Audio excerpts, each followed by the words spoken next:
Welcome, everyone. Welcome back to the show. It's your host, Danny Haiphong. As you can see, I am joined by veteran war correspondent, military analyst, and independent journalist, Elijah Magnier. Elijah, great to be back with you today. It's a pleasure to be with you. Thank you for having me. Yes, everyone, hit the like button. That will boost the show in YouTube's algorithm and help this conversation be seen far and wide. But without further ado, Elijah, I want to get started with Operation True Promise 4, wave number 27 and 28, as announced by Iran. So you might have seen the images, of course, of Iran after the U.S. and Israel struck oil refineries in the south of Tehran. There is now black clouds of smoke, which are supposedly raining black rain, which is very unsafe. Now, in retaliation to this, of course, Iran fired ballistic missiles at, and they say more advanced ballistic missiles at Haifa. And I'll just put the images up here of that. So this is of Haifa's oil refinery burning after those attacks. We also know that Hezbollah was also additionally attacking Haifa over the course of the last 24 hours. And we also know that Iran has been announcing that they are actually going to increase their attacks, Elijah, in the coming days and weeks by, they say, 100%. So talk to me about where the war is. What's the significance of now oil infrastructure becoming involved, and what do you expect? Now, first of all, this war is illegal and unlawful. There is no mandate by the United Nations. The Americans decided to go to war thinking that this is going to be a promenade. There's few days, as Donald Trump said at the first beginning, is going to be 3-4 days, and that's it, expecting that Iran is not going to be responding or retaliate. He started by telling us this is a war to change the regime. Now, Donald Trump has no experience in comparison to Benjamin Netanyahu, who has a lot of experience. And he said, we are preparing the ground for a regime change without putting a time limit, because he knows a campaign doesn't really change a ruling system in a country.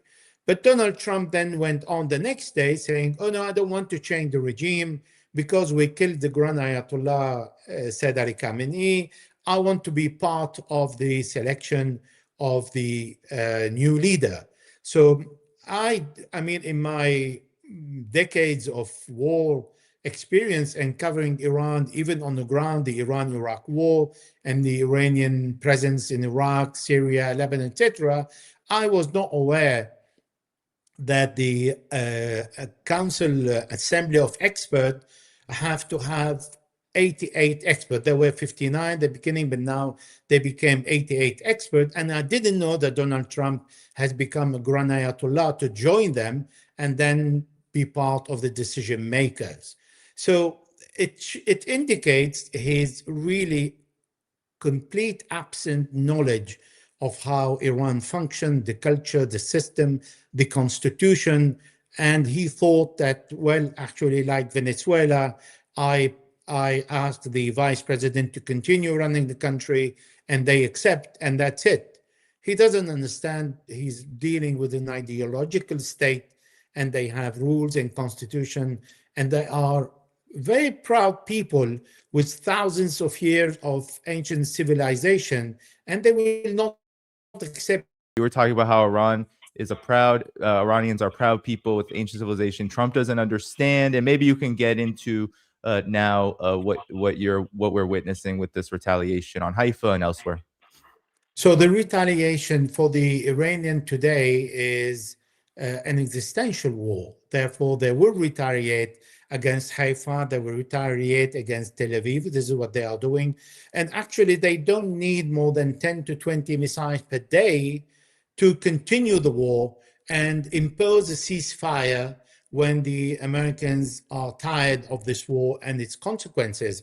Because today we see the consequences are extremely heavy on the Arab countries, and they are questioning the presence of the Americans, that first, they cannot defend themselves because according to the New York Times satellite images, the US bases either completely destroyed or severely damaged. And also the Iranians are following the US personnel in hotels in Dubai, Abu Dhabi, in Riyadh, and in some other places in the Gulf, which means that the Americans are no longer capable of protecting themselves, and they certainly not trying to protect the Arabs, relying on the Arab defense system, because the bulk of all the interception missile system is in Jordan and Israel, to make sure that even if the interception missiles in Jordan are intercepted, the debris fall on the Jordanian, not on the Israelis.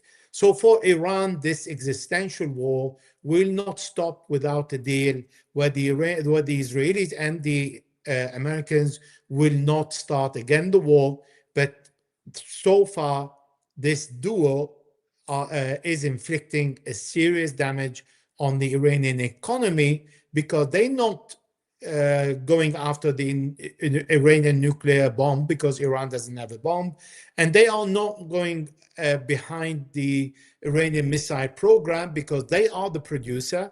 They have the knowledge and they can reproduce missiles, but they're going after the Iranian economy to destroy Iran's economy, make sure whoever is going to rule Iran after the war, the same ruling system or not, is going to be busy for the next 20 years to reconstruct Iran. Yeah, I think that's really important, Elijah. Now I'm just going to pull up because as Iran was targeting Haifa, it has also escalated. I think as we speak, there have been multiple rounds of strikes on Tel Aviv. In the hours before our show, and I wanted to get your assessment of this as I pull up some of the images of the damage, and what exactly are the costs that Iran is enacting, because I think a lot of people are concerned about, exactly as you said, the costs that Iran is paying from these strikes by the US and Israel. But what are the costs that Iran is inflicting on Israel? You named some in the Gulf, but in particular, how does this strategy by Iran and what it is doing in Operation True Promise 4 up until this point, now 20 plus waves in, go along with what Iran is trying to achieve here? The US and the Israelis are bombing Tehran like nobody's business. For Iran, the Americans and the Israelis cannot threaten the Iranians with a bucket of water if they are in the middle of the ocean. Because of that, the Iranians will continue bombing where it hurts Washington the most. In Tel Aviv, Haifa is the industry and the naval base and also oil depot. And they're going to continue bombing the facilities in the Arab countries that they can reach and where these facilities are less protected, because the Americans did not invest really in protecting them. They sold the Arabs the protection interception system, but not for this long war. And it shows that they really did not foresee an attack from Iran with drones. They're not experienced in how they hunt down drones. This is why in Kuwait, they shot down 3 F-16E, or F-15, sorry, as a friendly fire, and they are confused with the war they're not used to engage with. For the Iranians, they have been preparing for this war. They have been engaged in a war before that in June 2025, and they will continue bombing Haifa and Tel Aviv because 81% of the population in Israel support Netanyahu, including the opposition. This is why they want to make sure that the Israeli society will reach a point where they will stand up against Benjamin Netanyahu and ask him to stop. Now, that is going to be extremely difficult to reach, but also more difficult for Netanyahu to accept, because then he will fall in his forthcoming elections. And as he did not ask forgiveness for his corruption cases from the president, that he cannot pardon him because he did not ask to be forgiven, then he will go to jail and he will face 3 corruption cases. So for Benjamin Netanyahu, it is an existential political role for his future, but for Iran, it is for their survival. Either the country will be in ruin and nobody pays and compensate all the damage, or Iran will continue firing to the last IRGC man with the last missile, Israel and the Arab Gulf, to put pressure on the Americans because they have started the war on behalf of Benjamin Netanyahu, because Iran doesn't represent really a danger to the American national security. Mm. Yeah, and Elijah, of course we know Israel and the United States CENTCOM, they're working overtime to censor any kind of images and videos and information coming out about what Iran is doing.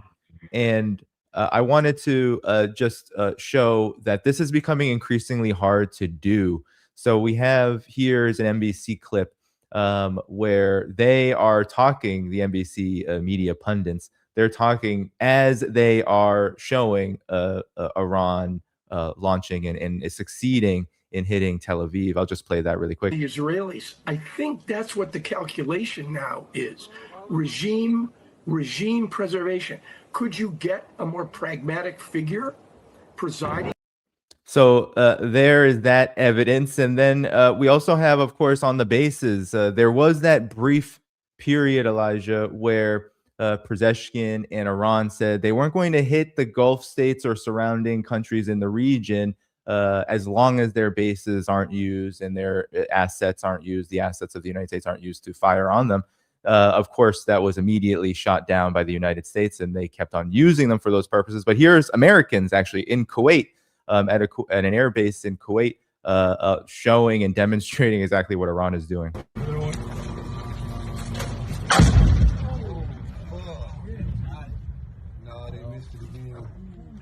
They hit the base of it. It knocked the lights out on that motherfucker. So it's getting harder and harder to hide these things, Elijah. And so what do you see in terms of, there's a lot of people who watch this channel who are concerned about Iran. How long can Iran, do you feel, do you believe them when they say they can go 6 months, they can go a year? And can the US last that long? Because they're talking about this now as a long war. Oh, hold on. Sorry about that. Continue. The Israelis and the Americans are going very heavily on Iran because the Americans are in a hurry. And the Israelis want to make sure they destroy the Iranian civilian structure and economy. But the Iranians are not in a hurry. And to give you an example, which is not funny, but this is what happened to me when I used to cover the Iran-Iraq war, and I used to visit the Iranian official asking for interviews.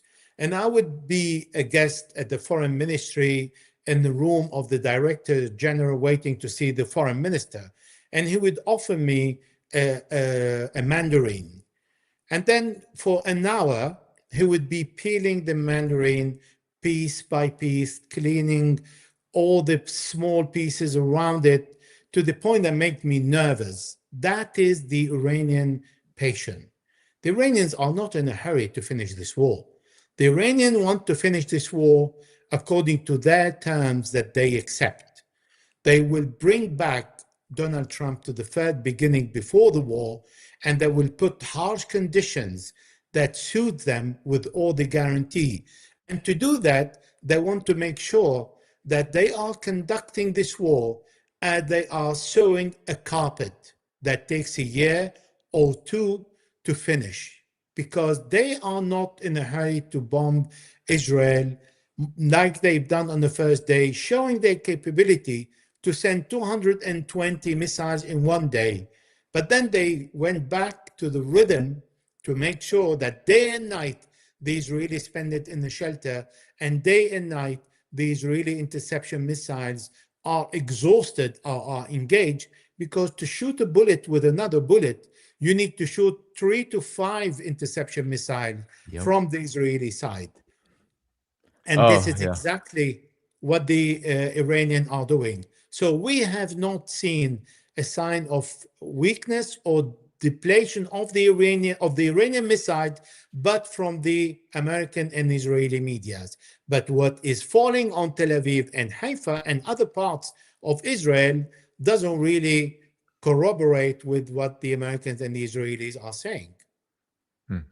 No, it doesn't. And maybe you can talk about the role of Hezbollah here, because I think a lot of people were surprised when Hezbollah entered as it did, and has shown a ferocity that has indeed, both on the ground and in their own missile attacks, has I think really shocked Israel. Israeli officials have said they weren't expecting this. And I want to show, to your point, Elijah, about the Israeli air defenses, the Iron Dome, the air, all of these, they are working overtime against Hezbollah too. And here's just one example of this. We can see, I'll just show the audience, they'll be able to see just how many Israeli interceptors are going up. This is, I believe, in quote unquote northern Israel. Though that's a lot of interceptors being fired in order to respond to Hezbollah's own strikes. So a lot of people, Elijah, have been wondering how long can both the United States, Israel, given these are all U.S. assets in the Gulf, can they last, given that you have Hegseth and Trump saying that they have unlimited supplies and that unconditional surrender is the only aim that they are now going for when it comes to Iran? Do you want me to start with Hezbollah first? Sure. Yeah, definitely. Let's take what the Israeli Defense Minister Katz said. He said we were prepared to start the war on Hezbollah in December 2025, but we waited until the Americans join us in the war against Iran, which indicate that the Israelis were prepared for war. But let's see if what he said fits with the events on the ground, and if he's saying that just to show off or in reality. So before Hezbollah joined in, the Israelis told us that they called 100 to 110,000 troops, reservists, to the border with Lebanon to prepare for a ground attack on the Lebanese territory before the beginning of the war. Now, to gather 100 to 110,000, military experts understand that very well, that you really need to gather all the troops and call them immediately to join. That as the Israelis are very efficient and they can do that within less than a week. But then what about all the equipment? How about the unit they have to join? What about the ammunition? What about the logistic support, the fuel, food, ammunition, and all that needs to follow the troop while they are advancing? What about the air coverage and the allocation of enough munition for that while they are engaged with the war on Iran? What about the update of the intelligence information? What about the artillery that need to clear the grounds for the advance of the infantry? I can go on and on and on to tell you that takes months of preparation. So it is not from one day to another. Hezbollah launched 6 missiles across the borders, and 24 hours later, the Israelis pushed the forces in, which means the Israelis were prepared, and confirmed what the Israeli defense minister told us. Now, why Hezbollah would engage in this war? For Hezbollah, this is a perfect timing and an existential war. And I will explain the two different ones. Domestically, the Lebanese government issued a directive, agreed to arrest any Hezbollah members and to consider Hezbollah military branch as an outlaw, which means any member of Hezbollah will be arrested anywhere, even in his house.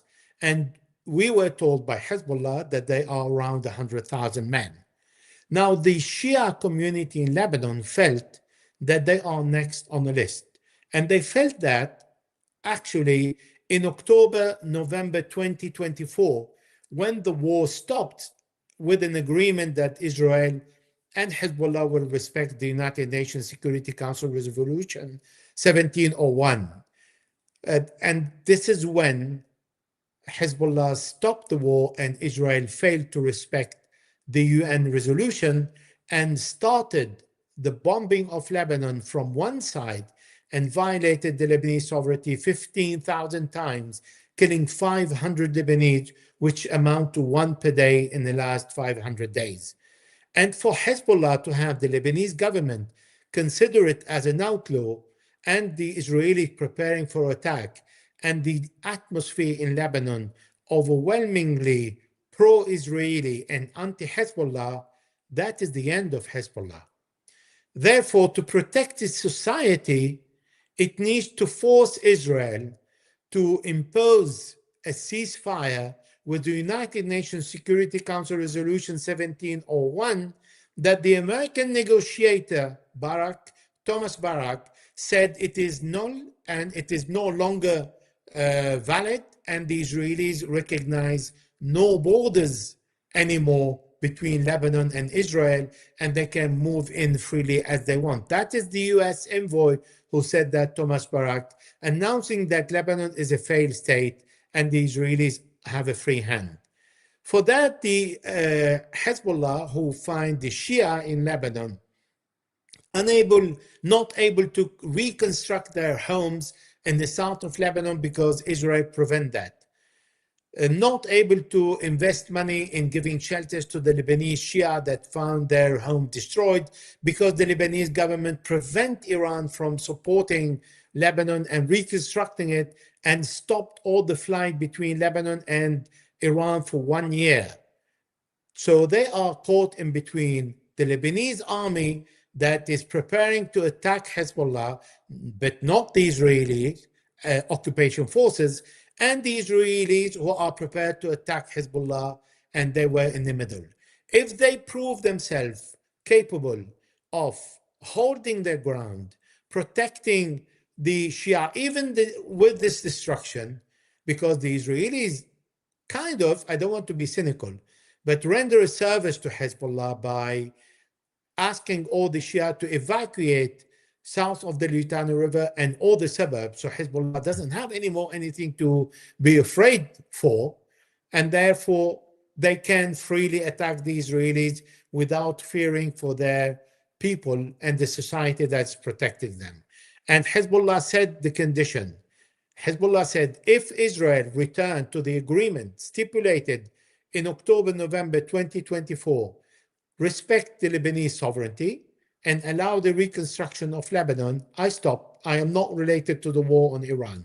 So for Hezbollah to see the Israeli Air Force divided between Lebanon and Iran is a luxury, because then the Israelis cannot bomb the hell out of Lebanon, and particularly the Shia area, and then the Hezbollah took this opportunity to confront Israel and make sure that they will not stop like Iran. It's a survival and existential war unless Israel accepts the United Nations Security Council Resolution 1701. Yeah, well, I think that's all incredibly important to note, Elijah. And I wanted to ask you now, given the shape of where we are now in the war, Elijah, or at least in this iteration of the war, this massive escalation, do you find, I don't know if you've seen reports of this, because there are now talks of a possible escalation by the United States of ground troops. Now, Trump is privately saying that these troops, this wouldn't be a massive surge, this wouldn't be a general, quote unquote, invasion, but rather a strategic operation, so to speak. There are friends of this show who have said deployment orders have been given already. And I'm just wondering, given the shape of this war and the costs and consequences thus far, what do you make of this possible development, and what might transpire here? Well, Donald Trump is saying that he's contemplating ground invasion. I'm not surprised he said that, because he has no clue about the geography of Iran and what the Kurds can or cannot do. First of all, Iran is 1,640,000 square kilometers. Kurdistan province, including the part of Azerbaijan, Iran-Azerbaijan, is around 70,000 square kilometers, and the Kurds, the Iranian Kurd area is around 28,000 kilometers. Therefore, pushing the Iraqi Kurds to cross the Iranian borders, join other Kurds, separatists, in a war to topple the Islamic Revolution that is spread on 1,640,000 square kilometers, that is a very poor thinking. Secondly, the Iranians said they would destroy Erbil and Sulaymaniyah, the two Kurdish Iraqi provinces in Iraq. First, that will destroy the Kurdish oil resources. Secondly, it will open the appetite of Baghdad to go to Kurdistan, impose its power, and that will be the end of the Kurdish kind of federation independence in Kurdistan. Third, this plan will involve a ground force involvement from the American Mossad, CIA, and Kurdish side, but also the Iranian ground troops that are out of the war so far, because it's a missile war.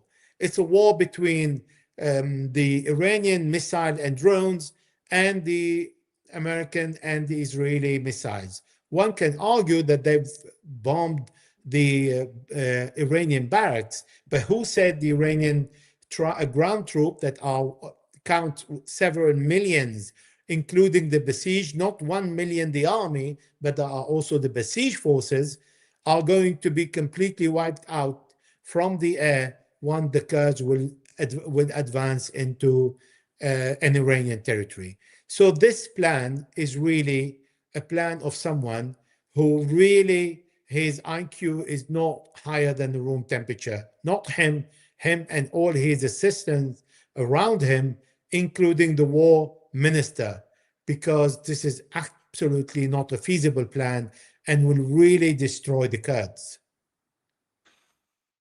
Yeah, well, Elijah, you mentioned that this is a missile war, and I'm wondering if you could help the audience understand exactly what we know of Iran's capabilities right now, or remaining capabilities, because I don't know if you've seen, but Israel, especially Channel 12 Israel, continuously says that Iran's missile launchers are gone, eradicated, that they don't have any more capabilities. But yet daily we see the Gulf being hit, we see regional countries being hit, of course, Israel being hit. And now Iran is saying they are going to increase the pressure and increase the amount of strikes in league with US and Israeli escalation. So maybe you can help us understand exactly what we know of, because I know Iran is not publicly sharing a lot of information, but what we know of Iran's capabilities and what's remaining. Answer to that, a very quick answer, is maybe there is someone in the sky sending these missiles on Israel because someone is firing these missiles. And if the Israelis are telling us that Iran's capability have been destroyed, and Donald Trump is saying Iran's missile program is destroyed, then I really don't know who's firing all these missiles, unless perhaps the Americans are firing on Israel all these missiles and claiming that Iran is doing it, so they continue bombing Iran. So one looks at the facts, but not the wordings of the Americans and the Israelis. If the Israelis are saying to their people, because there are two different languages, one for the domestic use and one for international use. The domestic use that is in the shelter all the time is saying, well, our leaders are saying they've destroyed it, but who is firing at us? Someone is doing it. And then for the international community, for those who are not listening to the news, rightly they're not interested, well, they can repeat this narrative and pretend that Iran's missiles have been destroyed and the program has been destroyed and they have no more capability. Now, there are different kinds of launching pads, one in silos under the ground and another one on trucks. On trucks is very easy to spot, but not on the geography that, as I mentioned before, we're talking about 1,640,000 square kilometers. So they need really to spot a missile launcher to go and destroy it. Now, they can do that if they have enough coverage of the entire surface, geographic surface of Iran. And they can do that. More vulnerable are the liquid fuel missiles that need between 40 to 70 minutes to be deployed and launched. But Iran is launching on Israel now solid fuel missiles that need 5 minutes to be launched. And they can be launched from silos under the ground. So opening up for a missile to depart from under the ground, it is not going to be protected and it's not going to be hit. And this is why the Americans and the Israelis put all their power of interception missile system in Israel and in Amman, in Jordan. But they also put in Cyprus and in Greece, and they put in other Gulf countries, and they tried to put it in Iraq, in the desert of Iraq, and they were caught by the Iraqi security forces, the French and the Americans putting interception missiles in the desert of Al-Anbar, very close to Sasa, the border with Saudi Arabia, to be able to intercept the Iranian missile coming from that corridor that is the closest distance between Iran and Israel. So everybody is joining the Israelis and the Americans to intercept missiles. And if the Iranian missiles have been destroyed, why the French are sending a frigate as a defensive power to intercept the Iranian missiles? Why the British are doing the same? Why the Italians are doing the same? Why the Australians are also involved? So all these countries are involved in the missiles that have been completely destroyed. Doesn't make sense to me. And I don't think it makes sense to anyone. But what we are seeing in Tel Aviv, when missiles are destroying a building this morning only, and how the debris are falling on the Israelis, which mean an indication that people need to know. The interception missile system for the ballistic missiles can intercept the missiles outside the atmospheric pressure. If they are intercepting them above Israel and the debris are falling on Israel, it means the missiles are fast enough to reach the atmospheric pressure above Israel before they are intercepted by the THAAD missile, for example, or other layer of missile system that Israel have. Therefore, we understand that these ballistic missiles are hypersonic ballistic missiles where they can reach a 15 Mach speed all the way, and some of them reach 19 without slowing down in the phase of descending, which is impossible for the Israelis to intercept. But not only, sometimes the Israelis hear the sirens and the missile falling simultaneously, which means the interception missile system alarm did not know or see the missiles falling on Israel in time enough to warn the inhabitant of Israel to go to their shelter.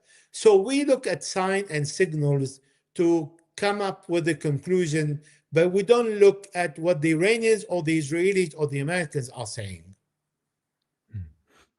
Yeah, definitely. And I think it's really important to note what you just said. And I can actually just show some of the results of what you just said, because we are seeing here in videos like these, this is the result of those that can, here's a.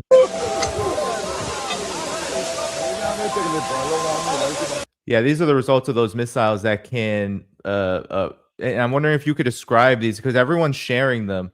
I'm not sure. Here they are. No, not that. Let me just stop the screen. This missile right here. Everyone's sharing this. These are impossible to intercept. The cluster missiles. Are these the K-bar? I don't know how to say it. But these are missiles that essentially are cluster munitions, and they break apart. And essentially, one missile event actually serves as, I don't know. You can do the math up there, audience. We can't count from here.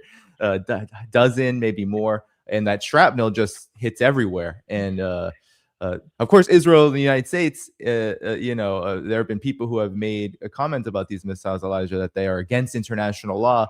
But at the same time, this is war, and Israel has essentially made itself into one big military target, given its history, given how it wages war, and given also its colonial status and where it positions its military installations and infrastructure and hardware. Well, I would argue differently, not because this is a war, but first, Israel dropped 1 million cluster bombs on Lebanon. The number of the bombs come from the how many bombs are in every missile that are spread. They have very little explosive in them, but enough to cut the leg of a person or a child, maybe children when they play in the field. This is where they are mostly hit, and the large part of those who suffer from cluster missiles are the civilians. Now, there are several points you have mentioned. First, Iran and Israel did not sign the treaty where it is forbidden to use cluster bomb. So they both have the right to use them against one another because they did not agree not to use them, and they did not violate the agreement. For them, it is not illegal. For the rest of the world who signed the agreement, it is illegal and against the law. That one. Two, the type of missile is Khaybar Shikan, and it has a family of number 1, 2, 3, and 4. So it goes from 550 kilograms of explosive in the warhead. I'm not talking about the weight of the missile itself. I'm talking about only the explosive. It goes from 550 kilograms of explosive to 1,800 kilograms of explosive. And the Khaybar Shikan 4, or Khaybar Gate, it's a reference to the Islamic battle when Imam Ali opened the door of Khaybar against the Jew that he fought against in Islamic, in ancient time of the Islamic conqueror period. This missile can go, the head can go between 25 cluster bomb to 80 cluster bomb. And these open up. And when they open above Israel, what is interesting for people to know is the missile reach the space above Israel. And this is where the missile opens up the warhead and drop all these dozens of cluster bombs. And these cluster bombs have around 0.5 kilo to 1 kilogram of explosive, depending on the type and which family of Khaybar Shikan is the missile. And it is impossible to intercept them unless the missile is intercepted in the space not above Israel. Therefore, these are lethal for the Israelis, and they cause a large damage in a vast area because they spread on a large surface. And that is something that is directed toward the property of the civilians, equal to what the Israelis, not really equal, because the Israelis are using 2,000 pounds of explosive against every target, and every day they go between 80 to 200 air attacks on Iran. Therefore, you can imagine the quantity of bomb falling on Iran, plus the B-52 Americans and the B-2 American jets that are dropping their bombs, tens of bombs on the Iranian, and in particularly Tehran. So the difference between the Iranians and the Americans and the Israelis is not by the quantity of bombs, it's by how long the Iranian can absorb these shocks and how long the Israelis can absorb it. Who can last for longer than the other? That is the key of the war. If the Iranian accept the damage they are suffering from longer than the period set by the Israeli, which was the case in June 2025, then Iran doesn't need to win. Iran needs not to lose. Not because we don't look in academia, one looks at defeat by raising the white flag, or surrendering, or being completely destroyed. If one side continue fighting without surrendering, then this side did not lose, was severely damaged, but did not lose, will reconstruct its capability and return to stand on its feet. This is what Iran needs. If Iran doesn't raise the white flag, Iran did not lose the battle. Yeah, that's a great point. I mean, this is a much different kind of war than, let's say, Vietnam. But while there were ground troops there, there was, of course, significant American losses, but far more Vietnamese losses, far more damage. Of course, the Vietnamese infrastructure. Vietnam is unable to really lay a hand on the United States or anything like that. But of course, hit its military. But at the end of the day, it was the U.S. that had to pull out first and had to stop the war.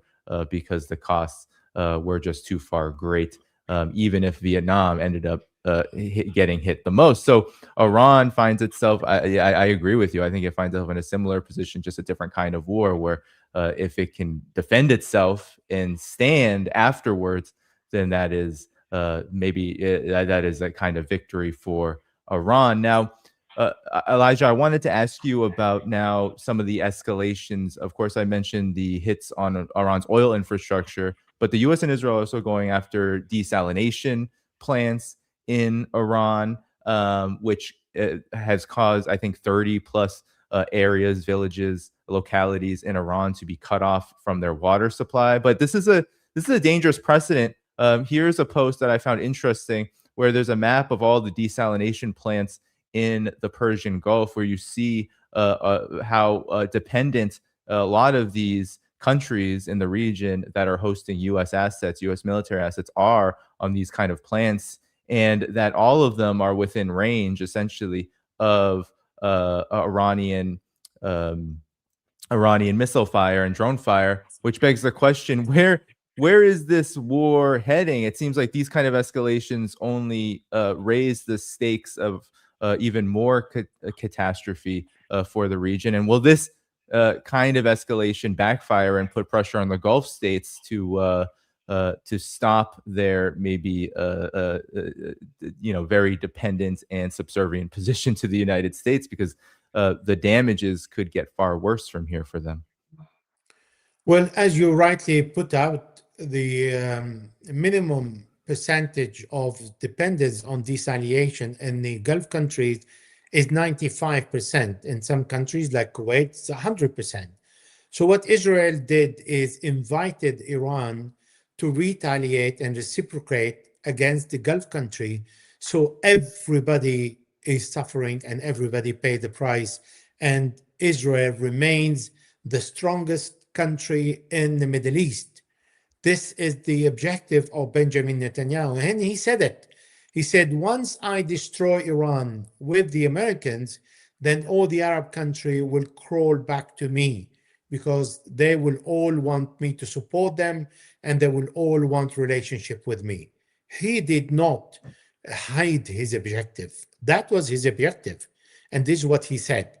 Therefore, for Iran to retaliate against these desalination system in the Gulf country, it's a possibility, because also Iran wants the Arab to turn against the Americans and stop the war and do everything to stop the war. Unfortunately, the Arabs can't very little with the Americans, even if they are the one who provided Donald Trump when he visited the Middle East with $3.5 trillion, not billion, $1 trillion as an investment in the United States to boost the economy. But for him, Israel comes first. Now, attacking these targets is prohibited by the United Nations and many other organizations. It's against Article 54.2. It is not allowed to hit civilian target that starve or deprive the civilian population. It is under the Rome Statute of International Criminal Court, number 8. It is the principle of distinction between civilian target and war targets is also under Article 48 of the Additional Protocol 1.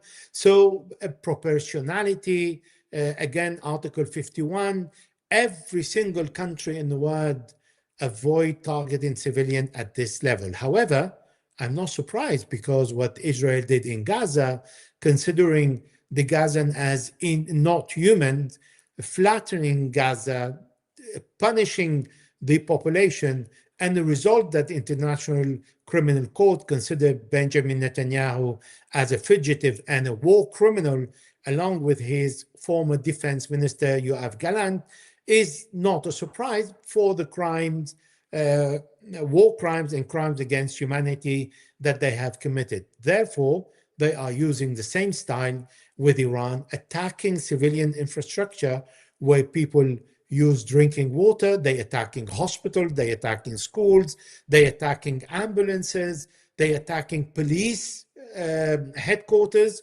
because police is not considered a military because they are not engaged in a war. So everything that related to the basic, what the Iranian need, including flour and corn industry, they targeting and destroying it. That is not a clean war or a fair war. These are war crimes. And because the war is already unlawful and illegal, some countries are engaged in illegal war. They have some respect to the rule of wars. This is why the Geneva Convention said if a soldier is arrested during wartime, the soldier has rights. Well, here we see there are no rights for anyone and everything is permitted.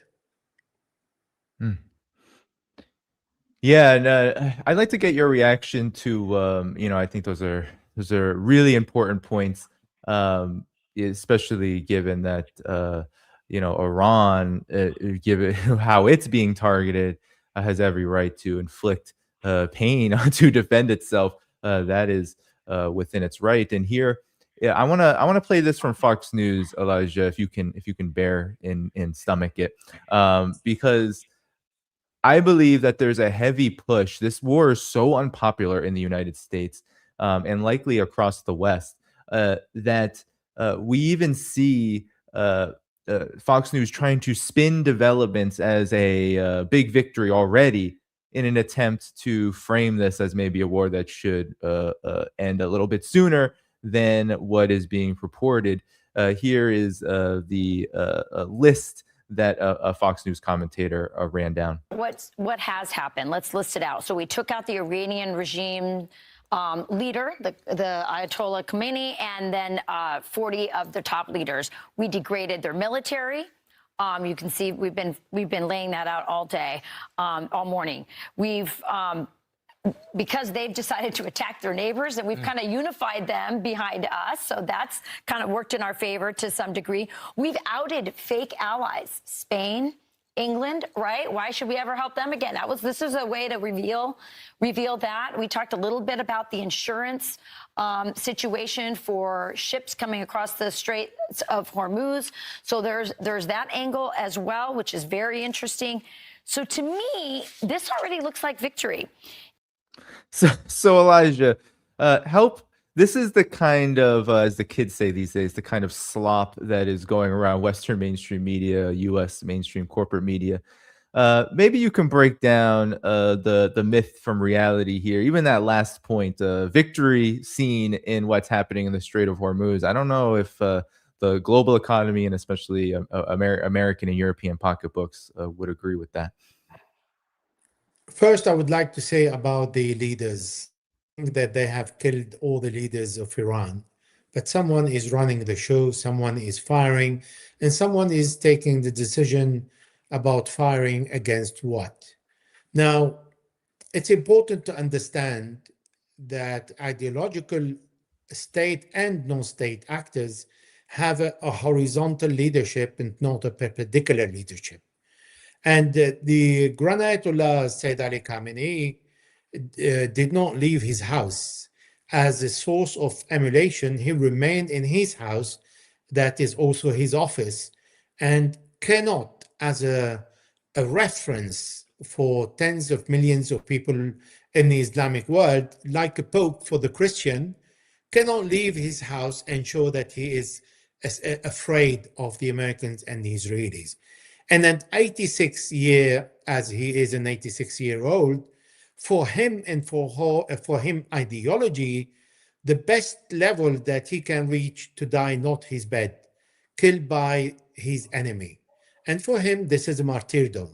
So for the Americans or the Israelis to kill him, it is actually not a big deal for Iran, because the Constitution, Article 111, stated that if the Grand Ayatollah, the leader of the revolution, is dead or removed, they have to appoint another one.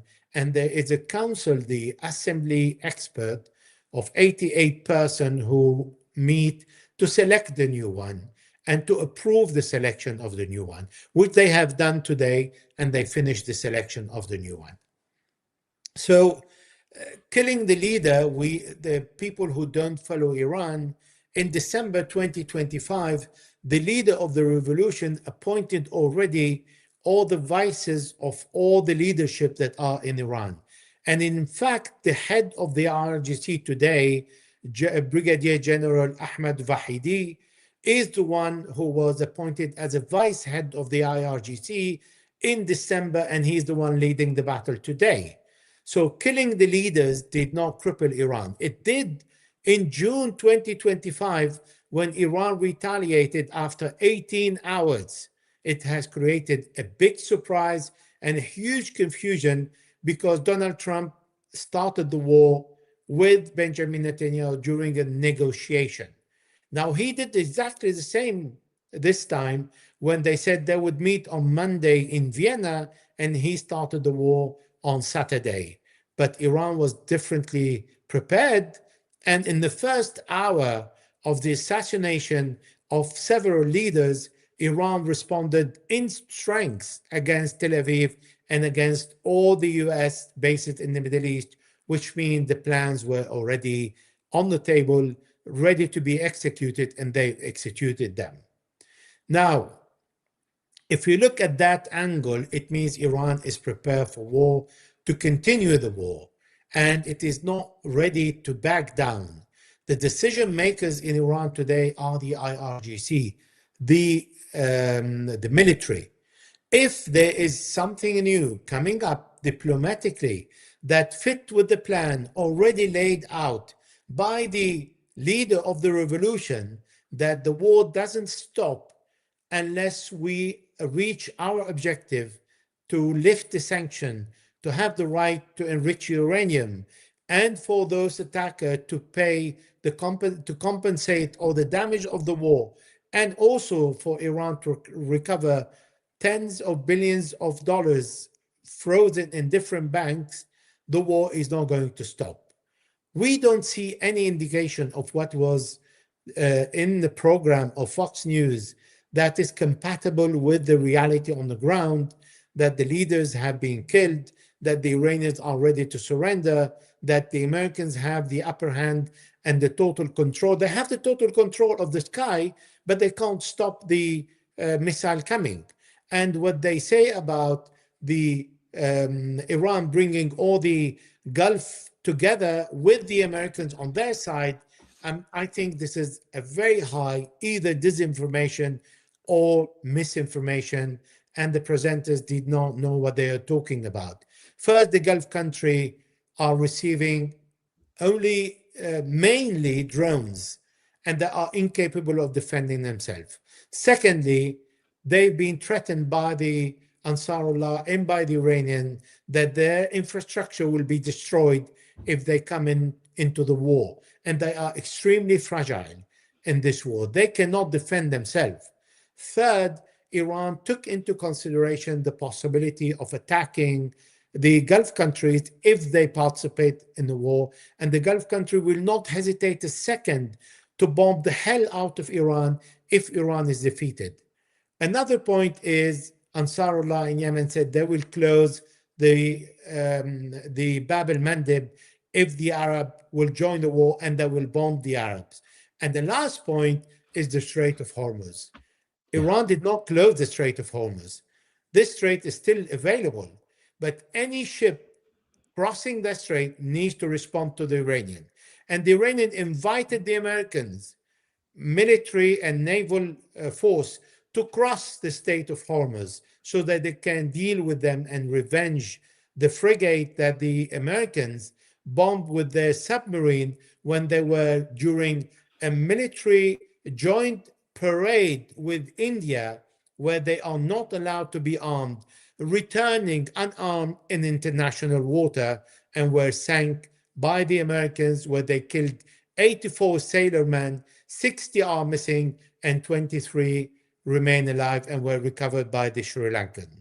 So going into the Strait of Hormuz today, if the tanker cost 100 million and used to pay 250,000 as a insurance, today this same tanker is paying 12 million. Now, all this repercussion is on us, on the population, because this is raising the price of oil and gas and everything related to transport. And already the price of gas here in Europe has increased by 50%. So we are paying the price for the war that the Americans started for the glory of one person in Israel, Benjamin Netanyahu, to prevent him from going to prison. Yeah. Yeah, and those prices are going higher and higher, Elijah. It topped $90 yesterday, price of oil, 14% in the United States, but I think it's even bumped up higher. It's going higher by the day, given the crisis that the United States and Israel imposed on the region by launching this war. Elijah, is there any final point you want to make about where this war is as we head out of here, as we begin to conclude, given there's so many things happening, and maybe I did miss something? We are dealing with a person, Benjamin Netanyahu, who is willing to destroy Iran and not to free the people of Iran. He's freeing them from all their natural asset, destroying everything. We are dealing with another person who is quite unpopular because he was voted for only because he said that he is not going to go to war, and criticized Barack Obama for being engaged and preparing a war with Iran. I like what Van Hollen, the senator, said, that for 40 years, Benjamin Netanyahu did not find a stupid president to drag him into a war. And Donald Trump found one, Benjamin Netanyahu found one with Donald Trump. That is a US senator. Now, the Americans are against this war. Many of them have very little knowledge of what's happening and then really don't care. Only a small amount of people are engaged, are on social media, they come to podcasts, they want to know something, they want to express their opinion. Good or bad is good, because at least they educate themselves and they can have their own opinion and disagree. But what's happening today is a war that the United States has nothing to do with it. That has created a level of hate in the world against the United States because they are the one who choose their leader. Now, the leader was not honest when he said he's not going to go to war, but they have still the power. At the Americans' university students who went and manifested outside their university because of the genocide in Gaza, they can do the same with a person who is accused, according to the file, as a pedophile, and who is really dragging the United States and the entire Middle East and the world economy into tatters.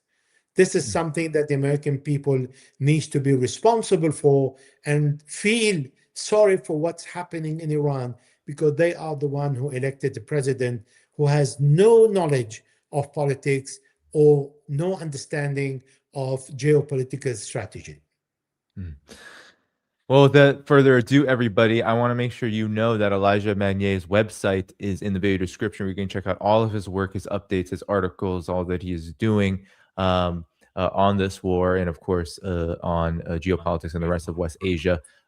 Be sure to hit the like button before you go, and in the video description too are all the places where you can support this work.